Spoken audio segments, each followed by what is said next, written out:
All right, well, I am here with Robert Reich, and once again, amazing job out there on the panel tonight. Thank you, Miles. You enjoy yourself?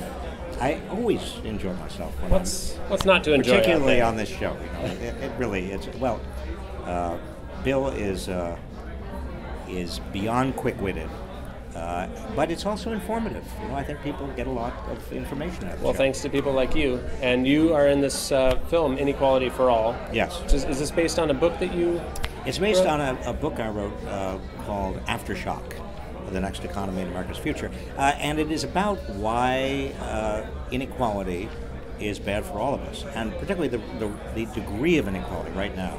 I mean, almost all the economic gains since the end of the recession, since the recovery began, almost all the economic gains have gone to the top 1%. Meanwhile, the typical household's income is going down. Right. Now, the movie is not an eat your spinach movie. I mean, it's not kind of, oh, well, I really ought to figure out about the economy and go to this movie. No, it's entertaining. We've made it funny. People coming out of the movie say that they've cried, they've laughed. It's really Jake Kornbluth, the director, and others put together a movie that is, I think, it grabs people, and people love it. But it does talk about this important issue of inequality and the wealth gap that seems to be growing. You say a little bit of a wealth gap is a natural thing? Is that Oh, of normal? course. I mean, you know, there's going to be some inequality. There has to be if you're going to have the proper incentives for people to work hard and invest and innovate. But we've got to a point, you know, almost record level of inequality where so much of the nation's income and wealth is in the hands of a relatively few number of people. You know, the 400 richest Americans now have more wealth than the bottom 150 million of us put together.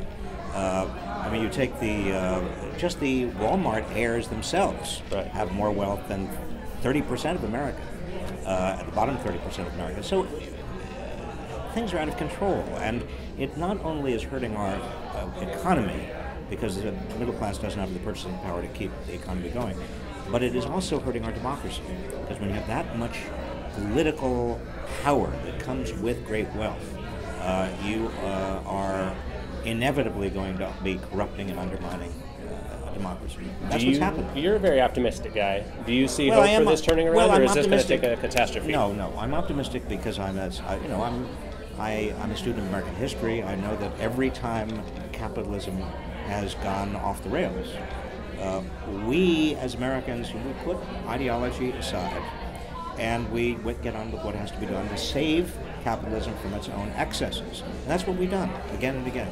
We save capitalism. Other countries, you know, historically they've succumbed to communism or fascism or whatever. No, we don't do that. But we're getting very close to a tipping point where we have to take reform action. All right. Well, thank you so much for coming back and dropping knowledge on us, as you always do. Well, thank you. Go check out Robert's movie, Inequality for All. It's a fun time. And we'll see you soon.